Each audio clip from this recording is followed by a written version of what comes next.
자, 이제 오늘 우리에게 주신 하나님의 말씀 같이 보도록 하겠습니다. 욥기 42장 1절부터 6절까지 말씀입니다.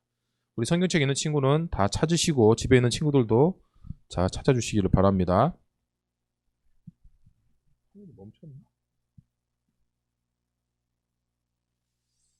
자, 다 찾은 친구는 집에 있는 친구라 할지라도 자리에서 일어나서 한 목소리 같이 읽겠습니다. 42장 욥기 42장 1절부터 6절까지 말씀. 맨 위에 제목에는 이렇게 되어 있습니다. 욥의 회개라고 되어 있어요. 한 목소리 읽습니다. 시작. 욥이 여호와께 대답하여 이르되 주께서는 못하실 일이 없사오며 무슨 계획이든지 못 이루실 것이 없는 줄 아오니 무지한 말로 이치를 가리는 자가 누구니이까. 나는 깨닫지도 못한 일을 말하였고 스스로 알 수도 없고 헤아리기도 어려운 일을 말하였나이다. 내가 말하겠사오니 주는 들으시고 내가 주께 묻겠사오니 주여 내게 알게 하옵소서. 내가 주께 대하여 귀로 듣기만 하였사오나 이제는 눈으로 주를 배움나이다. 그러므로 내가 스스로 거두어드리고 티끌과 제 가운데에서 회개하나이다. 아멘. 앉겠습니다. 오늘 본문의 말씀을 가지고 진짜 기도하자라는 제목으로 하나님 말씀 전합니다. 여러분들 우리가 언제 하나님을 간절히 찾을까 한번 생각해 본 적 있어요? 여기 있는 친구도 마찬가지고 온라인 예배 드리고 있는 친구도 마찬가지고 최근에 내가 진짜 하나님을 간절히 찾은 적 있다. 하나님 저 정말 제 기도 들어주세요. 하나님 저와 함께 해주세요라고 최근에 아니면 올해 2021년에 한 번이라도 하나님을 간절히 찾은 적이 있다. 온라인에서는 손이라고 적어주시고 혹시 나 하나님 정말 간절히 찾은 적이 있다. 없어요? 굳이 하나님 도움 없이도 충분히 잘 살고 있어요? 온라인은 어때? 샬롬 말고는 없네. 오늘 말씀 듣고 하나님을 간절히 찾는 진짜 기도가 시작되길 예수님의 이름으로 축복합니다. 아멘. 최근에 가까운 분하고 통화를 했습니다. 명절 이제 인사를 하려고 연락을 했던 것 같아요. 목소리가 무거웠어요. 이분이 제가 평소에도 신앙이나 어떤 그런 쪽으로도 존경하고 본받을 만한 분이셨는데 목소리가 많이 다운되어 있었어요. 전화를 하는데 배 목사 하면서 할 말이 있다. 무슨 얘기시냐고 했더니 나 좀 병에 걸린 것 같다고. 병원에서 물론 이제 불가능한 병은 아니지만 좀 말기 쪽이다. 그렇게 해서 기도를 좀 해달라라고 했습니다. 근데 제가 물론 전화상이지만 예수님의 이름으로 그 질병을 떠나가기를 간절히 구하고 또 마음을 같이 해서 기도했습니다. 근데 이 분의 고백이 짧은 시간이지만 너무나 기억이 납니다. 내가 질병을 얻었지만 하나님을 더욱더 간절히 찾고 있다. 평소에도 기도했지만 그 어느 때보다 하나님의 도우심이 간절하고 하나님을 깊이 경험하고 있다는 거죠. 일반적으로 생각할 때 우리가 당하는 불행한 일을 당하면 야, 저 사람 안 됐다 라고 이야기를 할 수 있습니다. 그런데 우리가 그런 불행한 일을 통해서 하나님을 내가 찾는다면 하나님, 평소에 제가 하나님 찾지 않았습니다. 그런데 이런 어려운 일 가운데 하나님을 내가 찾는 기회가 됐다면 그 불행한 일이 오히려 하나님을 만나는, 예수님을 만나는, 성령님을 경험하는 인생의 최고의 기회가 될 수도 있다는 거죠. 예전 교회에서 한 친구가 상담을 요청해 왔습니다. 평소에도 뭐 그런 이런저런 얘기는 많이 했지만 이 친구가 이제 안 그래도 힘든 이제 고3의 시기입니다. 우리도 고3이 있지만 공부 말고도 공부만 신경 써도 지금 머리가 터질 지경인데 여러 가지 이 친구의 제가 사정을 다 알고 있죠. 집이 어떤지 그리고 평소에 행실이 어떤지 그리고 관계가 어떤지는 잘 알고 있었습니다. 근데 이 친구가 어떤 이제 불의한 일 때문에 내가 의도치 않았죠. 의도치 않았는데 뭐 자세하게 얘기할 수 없습니다. 이 개인 프라이버시기 때문에 자세하게 얘기할 수 없고 내 어떤 과거의 일 때문에 그걸 내가 책임져야 하는 법적으로까지 책임져야 하는 어떤 일에 자기가 말려들게 됐다는 거죠. 지금 TV에서 하고 있는 지난주 얘기했지만 뭐 온라인 SNS 상에서 가해자 피해자 어찌 보면 그보다 더 큰 일이 될 수도 있습니다. 학폭위가 열릴 수도 있는 사건이었으니까. 근데 이 상황에서 보니까 자기 주변에 아무런 자기를 도와줄 사람이 없는 거죠. 친구들도 자기를 나쁜 놈이라고 생각하고 있고 부모님도 네가 잘못했네 라고 이야기하는 상황에서 얘가 무너지는 거죠. 목사님, 제가 어디 도움을 요청할 데가 없습니다. 제가 여기서 어떻게 해야 될지 모르겠습니다. 하나님 앞에 기도해봤냐? 기도는 해봤습니다. 하나님 앞에 더 간절히 기도하자. 네가 지금 되어지는 일이 하나님을 만나는 네 인생의 최고의 절호의 기회가 될 수 있다. 같이 손잡고 기도를 했죠. 물론 상황은 바뀌지 않았습니다. 그러나 이 친구가 하나님께 내어 맡기고 그런 걱정, 근심, 물론 그 과정이 어떻게 될지 모르겠지만 그 자리에서만큼은, 그리고 이후에 하는 행동을 보니까 분명히 바뀌었어요. 그리고 그걸 하나님께 맡겼다는 게 느껴졌습니다. 그리고 이 친구가 오랫동안 자기가 꿈꿔왔던 것까지 내려놨습니다. 고3인데 유명한 학교에도 합격을 했습니다. 그것까지 내려놨어요. 그리고 완전히 하나님께서 내가 주신 어떤 새로운 계획을 품고 그걸 향해서 달려가기로 했습니다. 인생의 목표까지 다 설정하게 되었죠. 하나님 앞에 매달리게 됐고 하나님 앞에 도우심을 구함으로 인해 완전히 인간적인 생각으로 할 수 없는 그런 경적을 하게 됐다는 겁니다. 여러분, 뭐가 복일까? 우리는 복 받고 싶은 생각이 많습니다.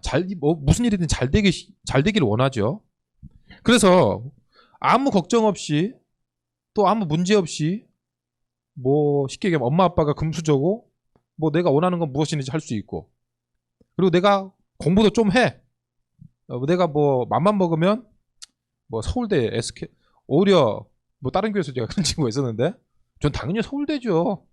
야, 연고대는 안 돼. 야씨, 연고대 생각도 안 하는 그런 친구. 그런 상황 가운데 있을 때 우리 그게 복인가? 여러분, 그런 사람이라고 할지라도 그 사람의 예수 그리스도가 없으면, 예수님의 보혈의 피의 능력이 없으면 그 사람의 결말은 하나님의 심판입니다. 어떤 상황이냐면 이 사람이 눈을 가리고 막 춤추면서 막 기뻐하면서 놀고 있습니다. 야, 행복해 보인다. 그런데 그 앞을 보니까 낭떠러지야. 그 사람은 지금 행복해 보일지라도 그는 인생의 최악의 결말을 향해 가고 있는 거죠. 우리가 어떤 영적인 눈으로 이걸 볼 수 있는 사람이 되어야 한다는 겁니다. 오늘 우리의 삶 가운데 내가 진짜 하나님을 간절히 찾고 있는가, 아니면 그런 찾고자 하는 마음이 있는가에 대해서 우리는 스스로 물어봐야 돼요. 예수님께서 나의 죄를 위해 십자가에 달려 돌아가시는 그 과정 가운데 있는 이 사순절이 나에게 무슨 의미가 있는가? 예수님의 십자가 죽으심, 이스라엘에서 2000년 전에 죽으셨던 십자가에서 죽으셨던 예수님의 그 보혈의 피의 능력이 나에게 무슨 관계가 있는가? 예수님의 부활하심이 나하고 무슨 관계가 있는가? 주님, 저는 제 힘으로 도저히 할 수 없습니다. 저는 하나님 앞에 설 수도 없고, 그래서 저에게는 예수님이 분명히 반드시 필요합니다. 이런 고백을 내가 지금 진정으로 할 수 있는가? 오늘 말씀을 통해 이런 믿음의 고백이 있는 저와 여러분 다 될 수 있길 예수님의 이름으로 축복합니다. 아멘. 당대의 완전한 자였던, 또 의인이라고 인정받았던 욥입니다. 더 이상 하나님께서 칭찬해 줄 수 없는 사람이죠. 이런 사람은 성경에도 거의 없습니다. 욥밖에 없어요. 마귀하고 사탄한테 시험에 봐라 할 정도로 욥을 하나님께서 인정하신 거죠. 그런데 그런 욥이 모든 걸 다 빼앗기고 몸 질병까지 이제 거의 누가 봐도 이거는 이제 바닥 중에 최악이죠. 그런데 그 인생이 바닥까지 갔을 때 이 욥이 물론 신앙 고백도 있지만 하나님을 간절히 찾음으로 인해 그의 신앙이 비로소 완성이 됐습니다. 그리고 오늘 드디어 그런 완성되어지는 욥의 고백을 우리가 볼 수 있다는 거죠. 본문의 1절부터 3절까지의 말씀을 다시 한번 보겠습니다. 성원이 좀 늦었지만 오케이. 보세요. 1절부터 3절까지 다시 한번 읽어드립니다. 욥이 여호와께 대답하여 이르되 주께서는 못하실 일이 없사오며 무슨 계획이든지 못 이루실 것이 없는 줄 아오니 무지한 말로 이치를 가른 자가 누구니까? 나는 깨닫지도 못한 일을 말하였고 스스로 알 수도 없고 헤아리기도 어려운 일을 말하였나이다. 그런데 욥이 이런 고백을 굳이 안 해도 되는 사람이거든요. 나는 하나님께 죄를 짓지 않았다라고 자기의 무죄를 변론합니다. 그게 물론 타당한 고백이었죠. 하나님은 나한테 그럴 분이 아니시다라고 친구들에게 이게 변론했습니다. 그런데 하나님이 오늘 본문 전에 어떤 이야기들을 하시냐면 자연의 섭리를 얘기해 줍니다. 아침에 해가 뜨고 봄이 오고 가을이 오고 여름이 오고 봄, 여름, 가을, 겨울 이런 자연의 이치를 설명해 주시면서 네가 이런 모든 것들을 다 주장하고 있는 나에 대해서 네가 다 알 수 있느냐라고 묻는 겁니다. 바로 보면 바로 그 위에도 다 나와 있는 거예요. 이런 것들을 보면서 네가 다 알 수 있느냐. 이 모든 만물은 하나님의 운행, 섭리대로 운행 중이다. 이에 욥이 비로소 이렇게 대답을 하는 거예요. 나는 하나님을 안다고 생각했지만 나는 하나님의 털끝도 알지 못했습니다. 그래서 4절에 뭐라고 해요? 다시 4절에 내가 말하겠사오니 주는 들으시고 내가 주께 묻겠사오니 주여 내게 알게 하옵소서.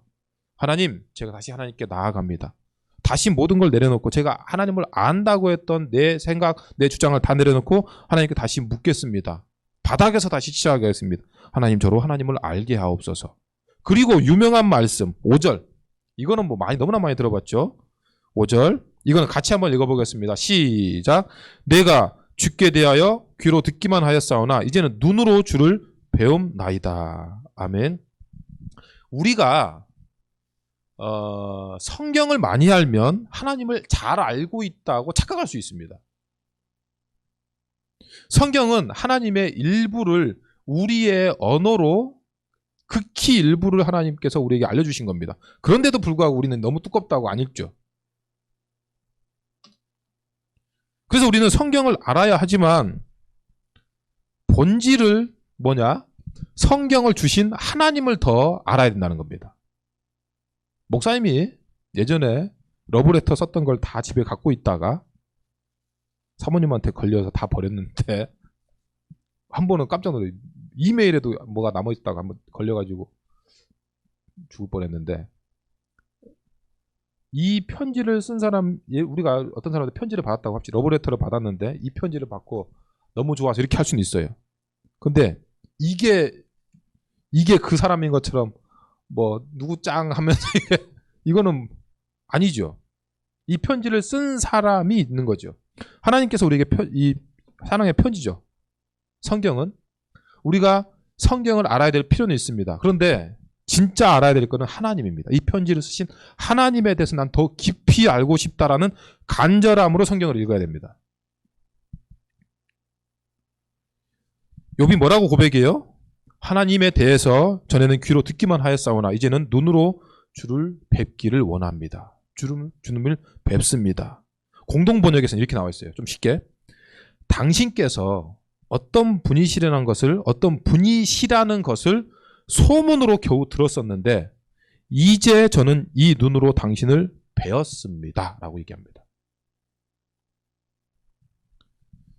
여러분, 우리가 일주일에 설교 한 번 듣고 내 신앙이 유지될 수 있다라고 믿는 이 믿음은 대단한 믿음입니다.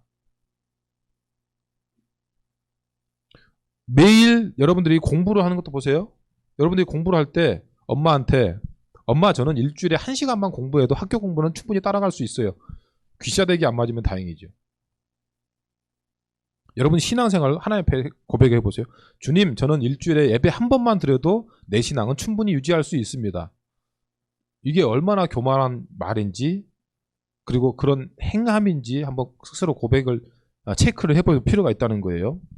여러분, 진정한 크리스찬이라면 내가 신앙을 유지하기 위해서 항상 갈급함이 있어야 됩니다. 여러분, 공부는 해도 끝이 없죠. 내가 다 안다고 하는 순간 이제 자만하면서 이제 그때 나락으로 떨어지는 겁니다. 내가 신앙도 마찬가지예요. 하나님을 다 안다고 하는 순간 이 교만해지는 거예요. 보통 TV에서 나오는 뭐 도울, 어머님이 뭐 가족이 이제 목사님이시잖아요. 자기는 어떤 얘기야? 자기는 성경을 수십 번 읽고 성경을 다 안다라고 합니다. 그래서 하는 일이 뭐예요? 까고 있잖아요. 기독교 잘못됐다. 그게 지식적으로만 있으니까 잘못됐다라고 하는 겁니다. 하나님을 귀로 듣기만 하는 거죠. 여러분, 성경을 우리가 예배를 드릴 때 설교를 듣거나 신앙생활 할 때 귀로 듣는 신앙이 얼마나 많습니까? 듣기만 해도 솔직히 유지는 돼요. 듣는 가락이 있어서. 그래서 뭐 안다고 생각하고 괜찮다고 생각하고 내가 신앙생활 할 때 문제 없다고 생각하죠. 그리고 어떤 우리가 소문만으로도 어떤 사람에 대해서 뭐 어떤 유명 연예인에 대해서도 어느 정도 안다라고 착각할 수 있는 겁니다. 그런데 직접 만나는 사람만 못하지. 난 그 사람 진짜 지인이야. 이러면 끝나는 겁니다. 목사님 이제 동네 이제 제 친척 중에 지금은 잘 안 나아가는데 지동원이라는 친구가 있죠. 추사도 출신입니다. 저희 어머니 사촌이에요. 저희랑 가깝죠. 여러분들이 지동원을 안다고 해도 저만큼 알겠어요? 저희 친척인데? 아니죠. 우리가 하나님을 안다고 할 때 그냥 귀로만 들었습니다가 아니라 저는 하나님을 배웠습니다. 이러면 이거는 끝이지. 나는 그냥 귀로만 들었어요. 목사님이 설교하실 거, 성경 이렇게 듣기만 했습니다. 그게 바로 귀로만 듣는 겁니다. 보세요. 왜 이런 얘기를 하냐면 요한 2서 1장 12절에서 이렇게 고백합니다. 내가 너희에게 쓸 것이 많으나 종이와 먹으로 쓰기를 원하지 아니하고 오히려 너희에게 가서 대면하여 말하려 하니 왜 이 대면에서 말하려고 하느냐라고 하면 마지막 결론은 이는 왜 내가 얼굴 꼭 굳이 봐야 되느냐? 이는 너희 기쁨을 충만하게 하려 함이라. 우리가 카톡이나 온라인상의 페이스북, 페메로 얼마든지 메시지를 주고받고 할 수 있습니다. 근데 그 메시지를 주고받으면서 사귀고 헤어질 수 있죠. 제가 상담했던 친구 중에 중학교 2학년 친구가 있는데 너 몇 명이나 사귀어봤냐? 50명 사귀어봤대. 어떻게 사귀냐? 했더니 보통 카톡으로 사귀고 카톡으로 헤어져. 아침에 우리 사귀자. 오케이. 저녁에 야 꺼져 헤어져. 그렇게 그 친구도 한 명. 진짜야? 했더니 진짜인데요? 사귀었었는데. 무슨 얘기냐면 우리가 얼굴을 대면하여 보지 않고 온라인상에 글자로만 관계를 이어가면 그게 진짜 관계인 것처럼 속고 있다는 겁니다. 속을 수 있다는 거죠. 그래서 진짜 얼굴을 대면하여 보기를 원한다는 겁니다. 여러분 교회할 때 얼마든지 이렇게 땅을 보면서 그냥 내 평소에 살면서 그냥 들은 걸로만 가락으로만 교회 신앙생활을 할 수 있습니다. 그러나 우리가 진짜 신앙생활을 한다는 것은 눈을 들어 하나님을 바라보는 거죠. 하나님, 저는 이제 도저히 안 됩니다. 하나님을 바라보기를 원합니다. 내가 눈을 들어 하나님을 보기를 원하는, 눈을 마주치기를 원하는 거예요. 그 사람과의 관계에서 내가 하준이랑 얘기하는데 하준이가 무슨 얘기를 하는데 그런 것 같아요. 이거는 듣는 사람도 나한테 관심이 없구나 하죠. 하나님이 내가 하나님에 대해서 관심 있다는 것은 하나님의 얼굴을 뵙기를 원한다는 겁니다. 이게 뭐냐면 욥도 솔직히 신앙생활을 그렇게 했다는 고백이야. 우린 욥을 대단한 사람이라고 생각하지만 귀로 듣는 신앙으로 그 정도 레벨이 올랐다는 것도 솔직히 대단하죠.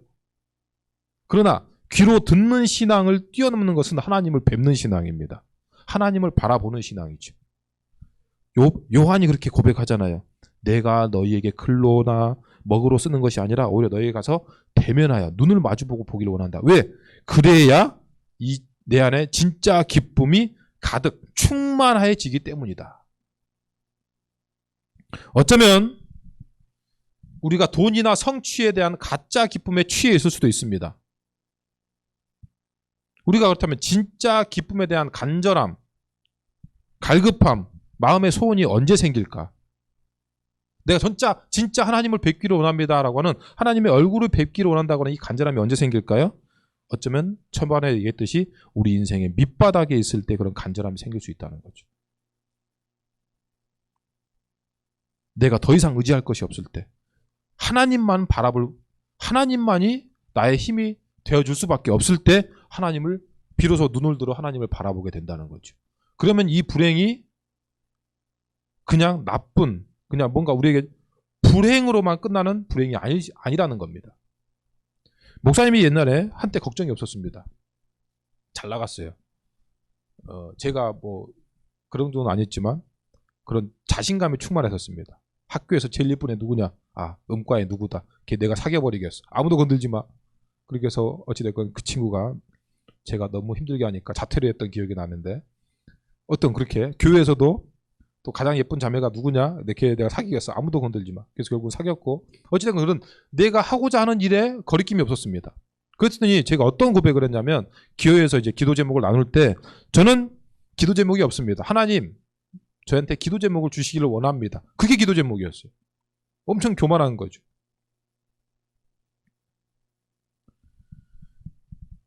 다시 얘기하면 내가 평안하고 문제없고 내가 하는 일이 모두 잘 된다고 해서 그 사람이 복받은 사람이 아닙니다. 그 사람은 하나님을 찾지 않아요. 제가 그랬습니다. 저는 하나님을 찾지 않았습니다. 왜? 내 힘으로 다 했거든. 못할 게 없었거든요. 하나님을 찾을 이유가 없었습니다. 그것은 복받은 삶이 아니었어요. 하나님이 가나안 땅에 들어가는 이스라엘 백성에게 이렇게 경고하십니다. 너희가 가나안 땅에 들어가서 우상을 섬기고 나를 찾지 않으면 나도 너희를 더 이상 돕지 않겠다. 네가 그동안 하나님의 백성이었고 나한테 어떤 그런 과거 이력이 있다고 하더라도 거기에서 우상을 섬기면 나를 찾지 않으면 너희가 멸망하든지 말든지 나는 상관하지 않겠다. 그들의 괴롭힘 가운데 난 내버려 두겠다. 그러나 뭐라고 하시냐면 신명기 4장 29절에 바로 그렇게 얘기하시면 마지막에 그러나 네가 거기서 네 하나님 여호와를 찾게 되리니 만일 마음을 다하고 뜻을 다하여 그를 찾으면 만나리라. 그런 상황 가운데 있을지라도 다시 마음을 돌이켜 하나님을 찾으면 만날 것이다 라고 하십니다. 하나님은 우리를 어려운 가운데 내몰기도 하십니다. 왜요? 우리가 다시 하나님을 찾고 우리가 죄악에서 돌이키게 하기 위함이죠. 사람은 목사님도 그랬습니다. 극한의 상황에 가야 하나님을 찾습니다. 제가 군대에서 비행기에서 처음 낙하산 뛸 때 엄청 하나님을 찾았습니다. 하나님, 제가 여기서 살아서 뛰어내리기만 해주시면 저는 더 이상 하나님을 떠나서 도망치지 않겠습니다. 그때 막 목사 안 한다고 했을 때거든요. 왜냐면 그때 제가 병원에 갔을 때 특전사 애가 착륙을 잘못해서 허리가 뒤로 꺾여가지고 하반신 마비가 된 친구를 봤거든. 저 잘못 뛰어내리면 그렇게 될 수도 있습니다. 하나님 안전하게 착륙하게 해주세요. 간절하니까 하나님을 진심으로 찾게 되는 거죠. 여러분 그 비행기 위에서 뛰어내릴 그 상황 되면 하나님을 다 찾습니다. 우리는. 저는 100% 신뢰함. 저는 그거는 100% 믿습니다. 제 옆에 있는 친구도 다 그랬거든요. 우리의 믿음은 좋은 일만 가득하다고 해서 행복한 게 아니라는 거죠. 무슨 일이 이렇게 안 풀리냐. 공부도 더럽게 안 되고 성적도 안 나오고 엄마 아빠는 맨날 쪼아대기만 하고 진로나 미래에 대해서 내가 어디로 가야 될지도 모르겠고 지금 솔직히 얘기하면 온라인 예배를 드리거나 아니면 지금 이 자리에 있는 친구들 중에 내가 지금 이 자리에 이 시간에 예배 드리는 이 시간도 솔직히 내가 의미를 모르겠다. 그런 일들이 가득하다고 해도 그게 불행한 일이 아니라는 거죠. 오히려 사람이 그런 극한의 상황에 어떤 그런 무의미한 것들 자꾸 내몰리다 보면 내 어떤 존재를 다시 한번 생각하게 되고 하나님을 찾게 되는 그 상황 가운데 자꾸 내가 내몰리게 된다는 거죠. 그때 비로소 우리가 뭐라고요? 눈을 들어 하나님을 보는 겁니다. 하나님을 찾는 겁니다. 그래서 우리 인생은 하나님을 찾을 때 완성이 돼요. 그래서 온전히 하나님을 찾을 때 하나님 역사하시고 응답하십니다. 그래서 혹시나 이런 생각을 안 했으면 좋겠습니다. 저 기도해 봤습니다. 근데 응답이 없던데요? 그것도 교만이에요. 여러분, 기도에 충분이라는 것은 없습니다. 우리가 간절하게 기도한다면 거기에 충분이라는 건 없어요. 지금 골목식당을 보니까 저희 동네 지금 강서구 나오고 있더라고. 거기 젊은 사장이 한 명 나옵니다. 젊은 사장한테 백종원이 이렇게 얘기를 합니다. 나한테 당신의 열정을 보여주라고. 내가 이따구로 하는데 너를 도와주면 다른 사람이 야 저런 사람도 도와주네 라고 오히려 나를 욕하고 우리 프로그램을 욕할 거라고. 네가 얼마나 이 식당에 대한 내 가게에 대한 열정이 있는지를 보여달라고. 그래서 이 사장이 뭐라고 하냐면 저 간절합니다. 아니 내가 볼 땐 절대 간절하지 않다고. 맨 청소만 하고 있고. 간절함을 보여달라고. 열정을 보여달라고. 그래야 너를 돕겠다. 하나님도 마찬가지야. 여러분들이 기도할 때 나 기도했습니다. 저 하나님 간절합니다. 이런 입에 발린 이야기로는 응답받을 수 없어요. 진짜 간절함이냐? 내가 하나님 없이는 정말 난 더 이상 공부도 필요 없고 하나님 나와 함께 하시지 않으면 건강도 필요 없고 하나님께 나와 함께 하시지 않으면 친구들도 다 필요 없습니다. 저는 오직 하나님 한 분만을 간절히 원합니다. 이런 간절함이 있냐는 거죠. 백종원도 열정이 있는 사람만 돕습니다. 하나님은 당연합니다. 열정을 가지고 하나님 앞에 기도하는 사람, 간절함을 가지고 기도하는 사람의 기도를 들으신다는 거죠. 우리의 진로와 미래, 나의 영혼에 대한 삶에 대한 간절함을 가지고 기도했으면 좋겠어요. 여러분, 내 영혼을 얼마나 사랑하느냐, 얼마 전에도 설교했지만 내 영혼을 사랑하는 사람은 내 영혼의 상태를 체크할 수 있습니다. 다시 얘기하면 내 영혼이 구원받을 영혼인지 천국 갈 영혼인지 아닌지는 여러분 가슴에 손을 놓고 이렇게 내 안에 성령님이 계시다면 답을 주실 거예요. 내가 정말 구원받을 영혼인지. 그런데 우린 이렇게 우기죠. 좀 미적지근하지만 예수님 저와 함께 해주시면 예수님의 이름으로 천국 갈 줄 믿습니다. 이거는 믿음이라기보다는 우기는 거지 그냥. 그런 우김은 하나님 앞에서 절대 안 통합니다. 왜? 하나님은 내 이 말을 믿는 분이 아니라 내 중심을 아시는 분이니까.